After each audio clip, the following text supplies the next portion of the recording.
There we go. There we go. All right. Good afternoon and welcome to the BFTAA and More show. This is your host, Louis George Walker, and I'm glad that you could join me today. This is a program about science and technology and a little bit of community information. We come to you every Monday from 5 to 5:45 on KUAW Radio. KUAW Radio is a product of the Black Family Technology Awareness Association and the W.E.B. Du Bois Learning Center. We've come together to form this radio station, Knowledge, Understanding, and Wisdom. We call it KUAW. So we're glad that you're here with us today and hope that you can learn something from it. You see my shirt right now. I got catfish. I went to a catfish conference last fall and picked this T-shirt up because I do love fishing. I fish for catfish and crappie and bass and anything that'll bite while it's out there. So I was wearing this today because part of the summertime is to get out and do some fishing. So if you don't get out, and there's science all out in nature, so the art of fishing and going out onto the water, into the woods, also brings us in close contact with some science, nature, what's going on in the world out there, what's going on in the water. You know, a lot of us take water for granted. We need to get out and see, does the water look good, look bad? Are there more fish, less fish? Does it seem like the lakes and rivers are dying? Those are things that we need to be aware of as we continue to learn about our environment, as we continue to work in our environment. So I hope that you would take some time. You don't have to go fishing. You may just go camping or go walking or hiking in the woods, in the desert, wherever you may be close to, and look at nature. Take some notes of it, and go do it regularly so that year after year, you'll notice if there's some changes in your environment. You hear talk about global warming and that things are changing, but if you get out, you can get firsthand information and you can say, okay, I've seen some difference or I don't see what they're talking about. But we need to be proactive in ourselves of getting out and collecting information or just looking at nature and checking things out, because this is the one world that we have, you know, this big blue marble that's floating in space, circling the sun, and all of that. Is it, as far as we know right now, is that this is it and we're the only ones around, so we want to kind of stay here if we can. But yeah, we're going to bring you a show today. We've got some information from NASA. I was looking up, I know I told you last week I wanted to do a science project. I did find one, but I don't have the ingredients to do it this week. And next week we may be doing a rebroadcast show because I'm actually traveling to out of town, so I may not be here next Monday. So I want to get it together, so it may be a couple of weeks before we'll get to try this experiment in person. But we're going to play around with it and see if we can get it where we can show it to you right here and do it live in the studio. So we won't do a live experiment this week, but stay tuned. We've got one coming. I've already picked it out, so we're going to be ready for that. So, and I got that information from the NASA website. If you want to do some stuff with young people, with your kids, I mean from kindergarten up through college and university projects, go to nasa.gov and check it out. They've got a lot of things about science and technology that are good for kindergartners all the way up. So you might want to check that out and get some information of things you can do, because we use NASA a lot around here. They have a big research and development arm, and it's our tax dollars at work, so we want to use them as much as we can. So that's what we're doing right now. And to do that, we're also going to show you what's going on this week in NASA. That's part of our every week broadcast. So we're going to see what's happened this last week at NASA. Let's see if they've got it queued up and ready to go. Here we go. This week at NASA. A commercial cargo spacecraft safely arrives at the space station. Space station crew members conduct a spacewalk, and an update on plans to launch our Artemis 1 mission. A few of the stories to tell you about this week at NASA. A SpaceX Dragon cargo spacecraft docked to the International Space Station on July 16th, 2 days after launching from our Kennedy Space Center. The Dragon delivered more than 5,800 pounds of cargo, including nearly 2,500 pounds of scientific research.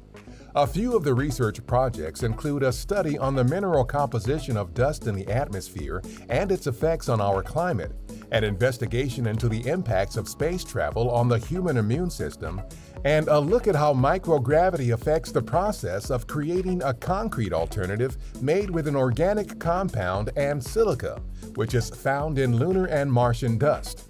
This was SpaceX's 25th contracted commercial resupply mission for NASA.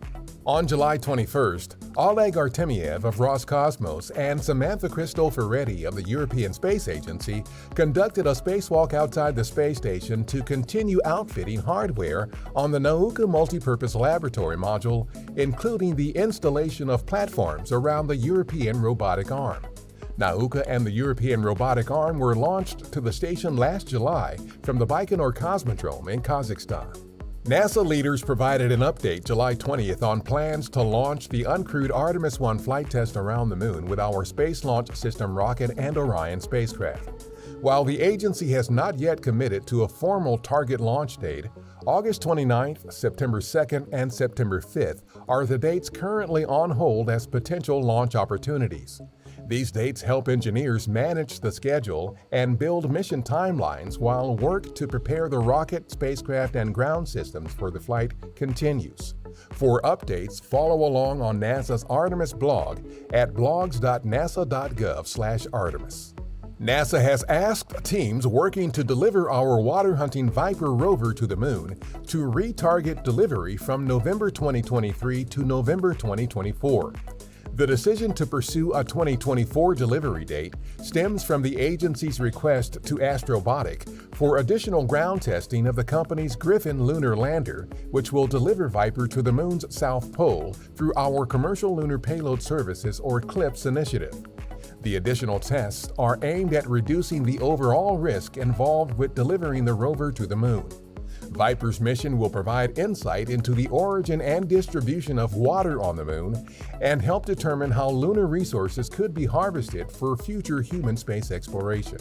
Our recently launched Capstone CubeSat is targeting late July for its next trajectory correction maneuver. It will make several more adjustments on its 4-month-long journey to the Moon. NASA's Eyes on the Solar System can take you on a virtual ride-along with Capstone. This 3D interactive data visualization tool provides a simulated real-time view of our solar system that is based on real data. The positions of the planets, moons, and various spacecraft, including Capstone, are all shown where they are right now. It is one of several interactive web apps you can check out at eyes.nasa.gov. On July 20th, we recognized the 53rd anniversary of the Apollo 11 moon landing. On that date in 1969, NASA astronauts Neil Armstrong, Buzz Aldrin, and Michael Collins made history. While Collins orbited the moon in the mission's command module, Armstrong and Aldrin safely landed the Eagle lunar module in the region of the moon known as the Sea of Tranquility. They later exited the lunar lander to become the first humans to set foot on the surface of the moon. That's what's up this week at NASA. For more on these and other stories, follow us on the web at nasa.gov/twan. All right. So yeah, that's of what's going on at NASA right now. I tell you, it's kind of interesting. They're really gearing up to go to the moon. They're sending the Artemis rocket up. That's going to be the manned rocket later, but right now it's going up unmanned to circle the moon. I think they're checking it out, make sure that everything works right.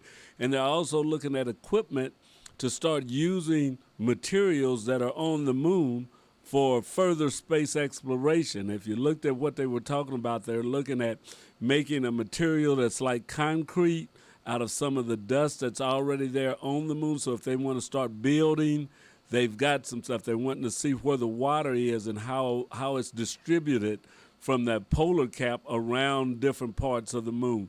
So as they look at things that they can use, that's stuff that you don't have to send from Earth up there, that they'll be able to use to help build or create things and even maybe produce energy that will be able to be used for deeper space missions. So they're looking at using the moon, and a lot of people, I know there's some out there that don't believe we've ever been to the moon. Some people think it was fake. So we have conspiracy theorists.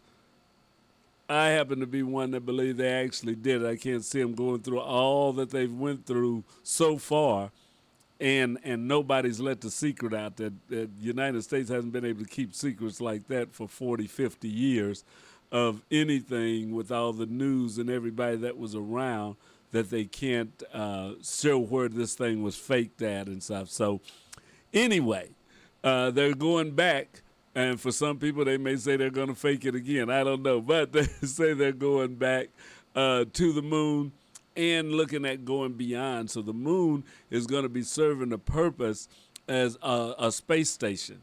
You know, right now we've got the space station up there, and that thing has gotten really big from when they first sent it up, and it wasn't that much to it, that they keep adding on to it, and we're starting to develop a pretty good-sized station up in space, which is really an accomplishment of itself. You know, a lot of people don't even think about that, but you think about that space station, the tons of material that's up there, and people that are able to stay on there for months at a time and conduct these experiments and start looking at ways that we'll be able to use some of the resources that are available in space, and how it will be used to even make better use of the resources that we have here on Earth. So the whole space program is constantly giving us benefits. So you want to stay tuned to it. You want to keep involved with it and follow it. And also talk to your kids about it. There's a lot of careers that'll be based around that, as they show that the SpaceX capsule that came up there. Well, that's not a government capsule that took the supplies up. SpaceX, I believe, is based out in California. Hundreds of people working there, making the rockets, making all the parts and the keeping everything going to resupply up in space. So a lot of the space program now is being taken out of the government's hand and is being commercialized, so that there are jobs, there are things that are going to be constantly made in there. There's maybe even a place for investment in SpaceX, not just say SpaceX, but in companies that are dealing with the space program. Because I don't want to tell you to get in any one particular thing, but you may look at, you know, there's a lot of companies that are involved in this, and that's going to be a growing business. going into space, preparing for space, supplying the people up in space. Those are the things that we have to look at for jobs, for income, for investment purposes, and for research and development that's going to be going on. So stay tuned and keep watching what's happening up in space, what NASA is doing, what these other companies, Blue Horizon or whatever that one that Virgin Atlantic has, and there's 2 or 3 commercial companies now that are vying to get contracts from the government to help do more of the work that's going on in space. So that's something that we really want to keep an eye on and see how it goes. And also you want to see how the money's getting spent, because even though it's commercial companies, if NASA's paying for it, those are our tax dollars at work. So even though these companies are private companies or commercial companies, they're not making a big amount of money by taking a few passengers up and down for publicity shots. Their big money is going to come from contracts with governments and with other big businesses. That's what's going to. Right now, though, it's government that's providing most of the financing for these projects. So those are your tax dollars. Now let's see what's happening in Space to Ground. This is back at NASA one more again. Let's check it out. This is another shot of mainly what's going on at the station and back on Earth. Not as much of the moon thing, but let's see right now with Space to Ground.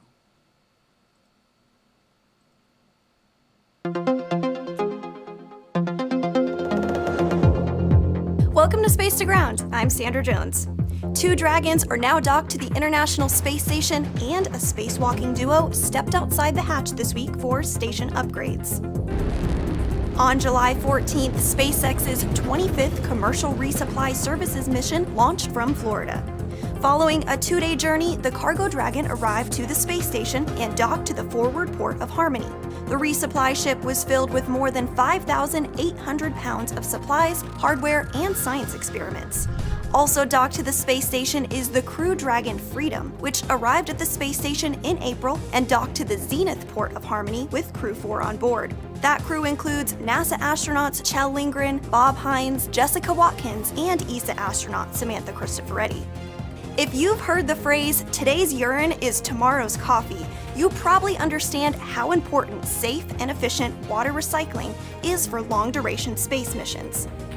This week, Kjell Lindgren worked on the forward osmosis membrane experiment, which tests how reactive membranes for water treatment perform in microgravity as compared to their performance back on Earth. Water filtration focused on reclaiming water often uses processes that require external energy to push water through filtering membranes. With forward osmosis, that movement happens when a solution pulls the water across the membrane, requiring far less power. Researchers hope to identify any unexpected challenges to using this form of water treatment in microgravity. What they learn could impact water reclamation efforts for future space missions and could lead to more cost-effective water purification systems on Earth. On Thursday, 2 spacewalkers suited up for a workday with a view.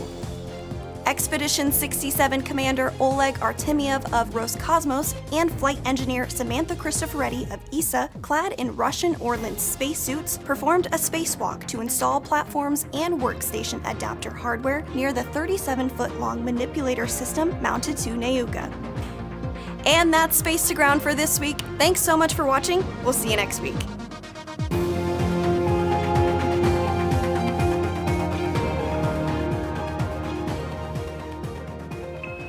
All right, yeah, that's Space to Ground. So that's some interesting stuff on the water purification. Oh, man, sometimes it's kind of like, oh, you kind of hate to think about that. But it's true, the water that we have is water that's been reused, the water that we've used before. So they're just speeding up the process that it doesn't return to the ocean, but that it can be made pure enough to drink again after it's already been used by us. So sometimes you think it might be a little gross, but it's also real, and it's ways that we're looking at extending what we can use in space, because it's not like they can pull over and get water anywhere, and water is heavy, and how much of it can you carry if you're talking about being gone, say, to Mars? It's going to take you maybe months or a year to get there. These are all things that we have to look at as the space program moves forward, as things that we can do. Another thing that I was looking at as we talk about future technologies and not just up in space, but let's think about what's going on right here on Earth. There was an article that I was reading out of the Tech Republic from Mary Shacklet, and it says, "Can AI compensate for the lack of employee know-how?" That is a big question that's starting to come out. For those of you that don't know, AI is artificial intelligence. Artificial intelligence. So a lot of the robotic answering machines that you talk to now, and it asks you so much, and it takes you through different prompts to get you there. All of that is artificial intelligence. They're dependent upon it a lot in business. A lot of customer service is using it, and a lot of people use it in day-to-day work.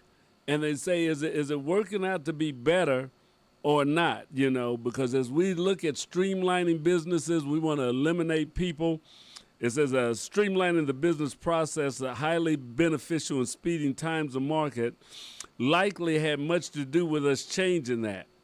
And the thing is that now, as this article said, you've got people that can hook up the computer, the mechanics can hook up the computer to your car and diagnose what the problems are and stuff. But if the computer can't tell them, then they really can't fix it, because they're waiting for the computer to say exactly what's wrong, or they'll change it and that's not it. And they say, well, you know, that's what the computer said. Or when you go to take your car in and you go through this checklist with the person that takes you in, what do they call them? I forget the person, but when you first take your car in, you don't go right to the mechanic. You go to this troubleshooting person you talk to that you're taking the car to, and they kind of tell you that, okay, you say it's the air conditioner. Is it doing this? Is it doing that? Is it doing that? And a lot of times they're going through a checklist. They ask you questions, and that's going to help them tell you what's going on. The thing is what happens when you get to the end of the checklist and you still haven't solved the problem? And a lot of people now are lost. It's like, well, we went through what the computer said do. We don't know what else to do. And that's becoming a problem in business, because people are losing the ability to do workarounds. That sometimes the computer hasn't ran across this problem, so we can't depend totally on artificial intelligence. I know when I was working at the phone company, we used to have booklets that wrote up on all the trouble you could have with the telephone system, with the switch, with what we were working on with this equipment. And they had, libraries in every building of all these books, and it'd tell you step by step how to diagnose it. But I can't tell you all the times it says try this, step 1, step 2, step 3, and then you finally find the problem and you're through. But a lot of times we'd go through all the steps and you get to the end and it says the end, and you're like, okay, I did all the steps, but it's still not working. So the book is kind of like, hey, this is as far as I can take you. Then you had to get out and work on your own. So if you didn't know the equipment or have some idea of how you can maybe shoot that trouble a little farther yourself, you were going to be in trouble. And that's the same thing that they're finding out with artificial intelligence. It's not in a book where we had recorded intelligence, but a lot of times you can do all the steps that the computer says, but when you get to the end and it says the trouble's fixed, and you say, well, no, the trouble ain't fixed. I remember coming across that one time in a book, and I got through and it says you have completed the process for fixing this, but the thing still didn't work. So what do? That's when you've got to work on it yourself. They're finding that some people, even engineers and college-trained people, are at a loss when they get to the end of a process and the things still aren't working right. You know, knowing how to think on your feet, knowing how to be innovative and creative is something that you still need to be able to do. Even in this age of computers and stuff, they've got intelligence, but they're not always innovative. They're not that intelligent yet that they can create or think around certain things that haven't been seen. And that's what, we have right now, and that is a good skill that you don't want to lose. You don't want to just learn how to work it on the computer or work it according to the process, but you want to know how in case the process doesn't work. Now, you've got to learn how to work on the computer first before you can be innovative and do some of the other things with it. Because if you don't know how it works in general, then it's hard to be creative. It's just like Mr. Dixon used to talk about basketball players and how creative Michael Jordan was, or Dr. J and all them. But it was like first they learned how to play basketball extremely well. Then they could carry it to another level and do things that people hadn't seen before. But it wasn't like they just picked up a basketball and started doing these fantastic dunks and all that. No, it was from a lot of trial and error and learning how to play the game. Same way happens in work and with technologies that you work with. You really need to know how the technology works, but then you have to know how to be creative if it doesn't work according to what it says. If it still isn't doing it, you can't just twiddle your thumbs and say, well, I went through the book and it's done. That's as far as I can get. So A&I cannot necessarily compensate for a lack of employee know-how. So anybody can read a checklist and go through it. But if you get through the checklist and it still doesn't work, then what do you do? And everybody can't go that next step as to what they have to do there. And that can make you valuable in your work life and even on your own. You know, if you're a homeowner or anything, you've worked around the house, you find out sometimes you have to come up with some innovative ways to fix things around the house. Or if you have a craftsman come in or a repairman come in and they might say they scratched their head, they haven't figured it out what to do, and they got to think of something innovative. You know, there's times when I've seen the air conditioner man or some of them, and it's like, hey, this is something I haven't never run across. And now we've got to figure out, maybe we can do this, maybe we can do that. There's nothing wrong with being able to think on your feet, to be able to be innovative. And that's something that we don't want to lose, even in this time of artificial intelligence. We need to be able to think for ourselves. The computers can do so much, but that's, you know, a limit. Because we're going into a time now where we have artificial intelligence, virtual reality is coming along. Those are all the things that are going to be used. But all of that are tools. You know, you still have to use them. So you can have virtual reality, you can have artificial intelligence, you can have all the metaverse things, but you still have to have that human know-how that gets into it.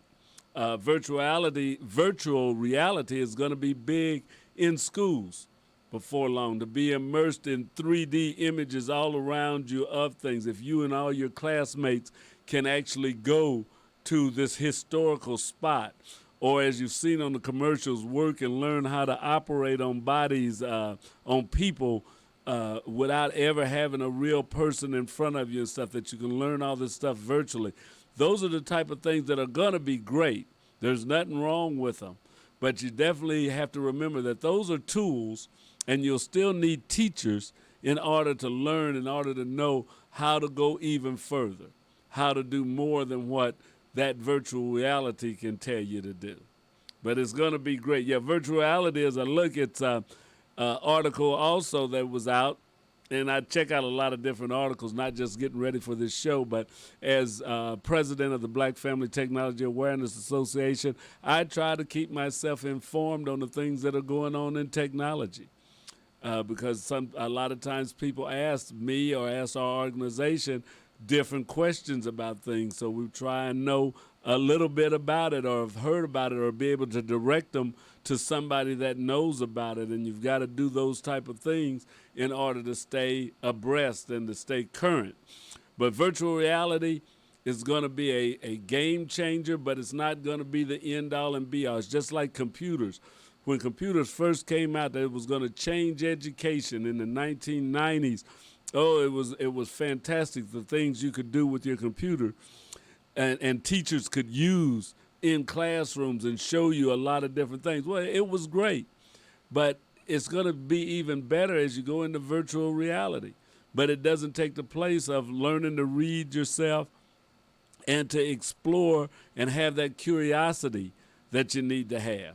So virtual reality will be another tool, just like the computer used to be. If you had an Apple computer, your school was really advanced. Now we take it for granted that most schools are supposed to have plenty of computers. The library is even letting you check out Chromebooks now. So all of this stuff is old hat when you talk about a computer. Nobody thinks it's fantastic or anything. It's just a computer. And pretty soon virtual reality is going to be the same thing. Right now it's expensive. It's kind of clunky. Excuse me. And it doesn't do, it doesn't do all the fancy things that they are predicting, but it will. So, be ready for it. Your students, your kids are going to want virtual reality headsets for school.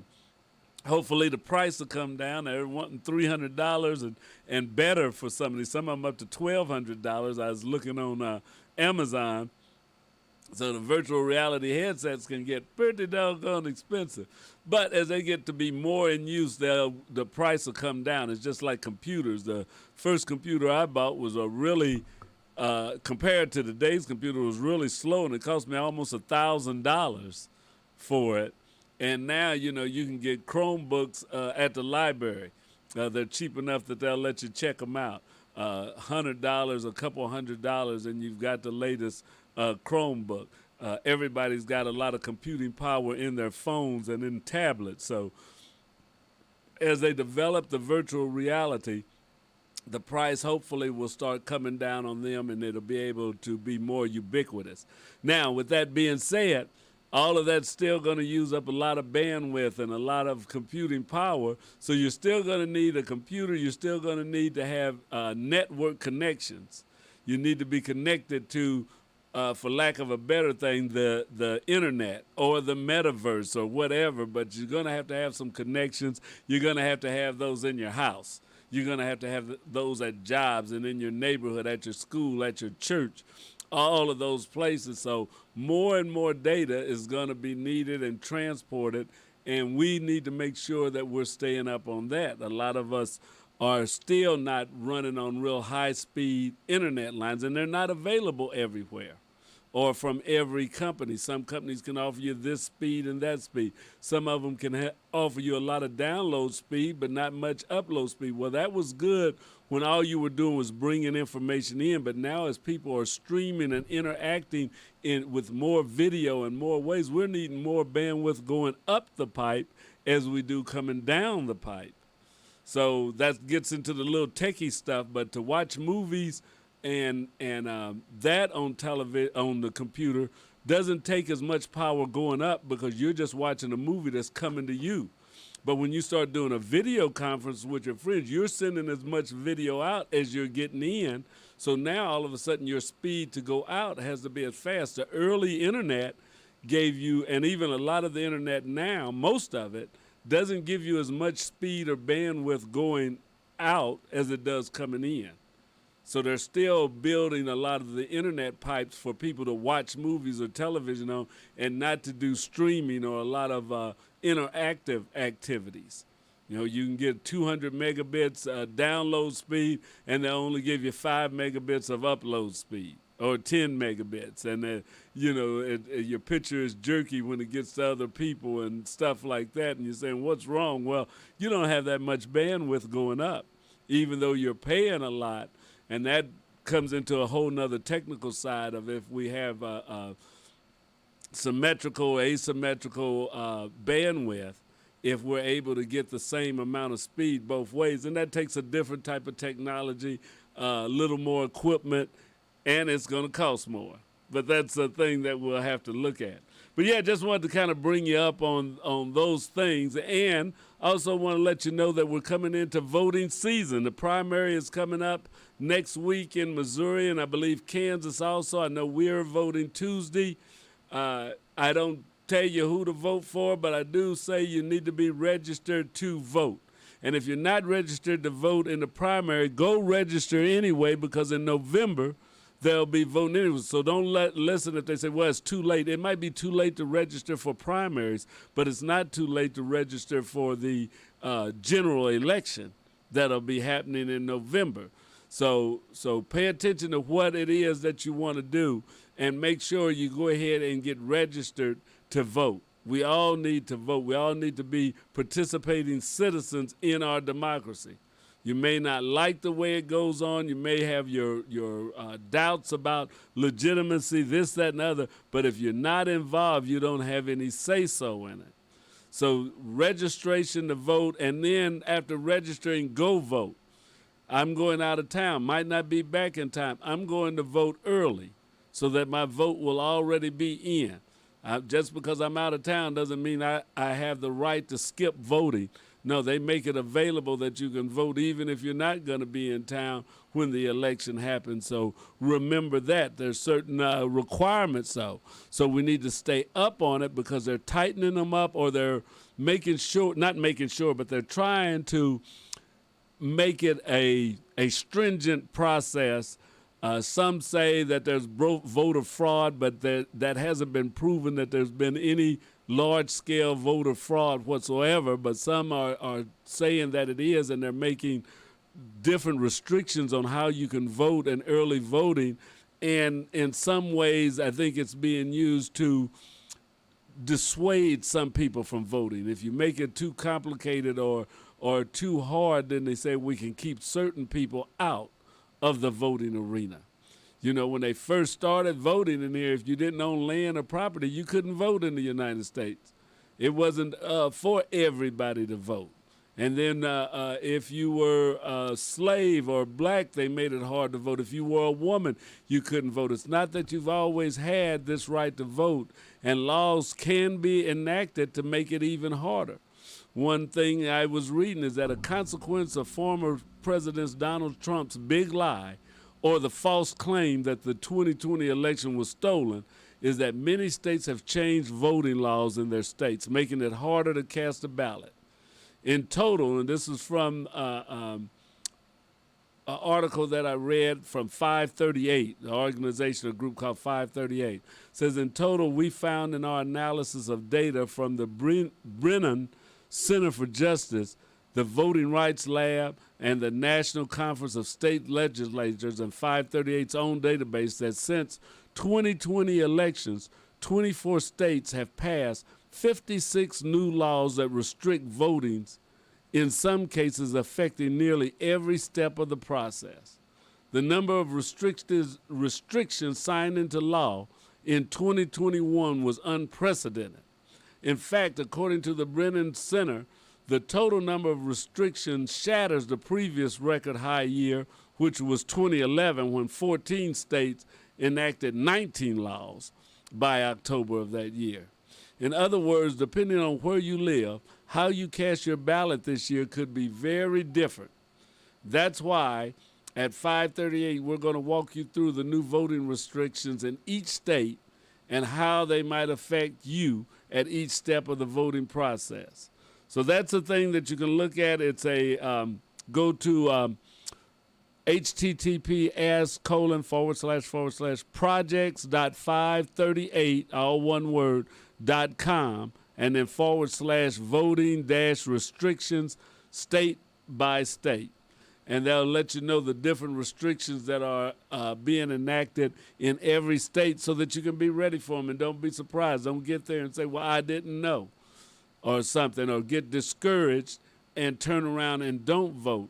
Make sure you're prepared. Make sure you're ready. Make sure you've read, that you've studied, that you know what it is that you want to vote on, but be sure and go out and vote. That's very important in this country. It's as important as it has ever been. I won't say it's more important than it's ever been, but it is as important as it's ever been that we get out and vote. And we're going to be interviewing candidates from now until November here at KUAW Radio. We open our airways up for any candidate, any political party, independent, Republican, Democrat, anarchist, libertarian, whoever. We say we'll open it up so that we can have the public discussion. And tomorrow on this same station here, we're supposed to have, what's his name, Kuntz? I think that's his name. Wait a minute. Let me pull it up here. One of the Democrat, I believe, that's running for the Senate here in Missouri. Let's see. I think it had an email from his office. If I can find it here right quick. See where they sent it. I think that's on. And if you want to send any information, be sure and email it to KUAW985@gmail.com. That's KUAW985@gmail.com. Let's see, I've got to find this. Okay, yeah.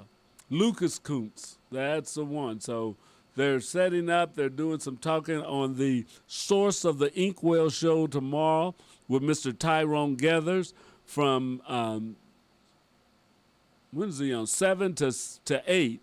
So sometime in there, I haven't seen an email of exactly when. There's supposed to be a interview with Lucas Kuntz, and that's going to be tomorrow night on KUAW, Source of the Inkwell with Tyrone Gathers. So be sure and check that out.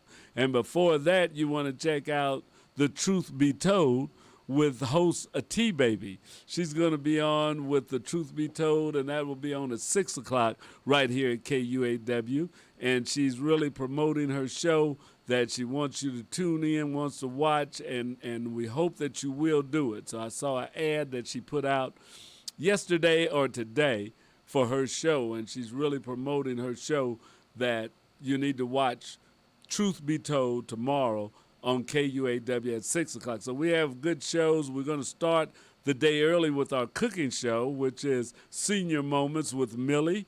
She'll be fixing a dish for you. And then that's at 2 o'clock. Then at 6 o'clock, you'll have The Truth Be Told with T-Baby. And at 7, it will be The Source of the Inkwell with Tyrone Gathers. And at 8 o'clock, the Lene Gray Show. And she's had guest hosts sitting in right now. Jorge Fuller for the People, has been on guest hosting while she is in Ghana. So our host is in Ghana. I hope to get some recorded information from her that we can play coming up pretty soon. So I'm going to be reaching out to Lene to give us some fresh information, some fresh news, and tell us a little bit about what's going on over in Ghana. Get some video and stuff of the neighborhoods of what's going on so that we can start catching up and connecting with our brothers and sisters in a different land. So that's something that you want to stay tuned for tomorrow. Tomorrow from 2 o'clock till 9 o'clock, check out the live shows. And go to our website. You can see our calendar, and you'll see when the live shows are on and some of the syndicated shows. Some of the shows are just on the audio side, which you have to go to the TuneIn app, or if you have a smart speaker, tell your Google or Amazon speaker to play KUAW, or go to Get Me Radio, the TuneIn app, My Online Radio Box, and MyTuner.com. Any of those, and you can pick up KUAW Radio 24 hours a day. We have music, we have news, information, and lots of talk right there at KUAW. Also, check out our webpage, www.kuaw.org. We're giving you some of the best information. We're going to bring you some of the leading candidates in the area, in the neighborhood, in the community, and we want you to stay tuned to KUAW Radio. That's my show for today. This is George Walker with BFTAA and More Show, and we hope that you will continue to watch this show, continue to tune in, and send us any suggestions. You can also give us a call, leave a message, 816-599-6893. That's at 816-599-6893. Call in, leave a message, leave an update. Tell us what's going on in your community. We'll contact you, or we'll just give that information out to the public. But get in touch with KUAW Radio so we can keep Kansas City in the know. Thank you for joining us tonight. We'll see you tomorrow night. Keep listening. We've got blues. We've got talk coming up here right now. All right. Have a great day.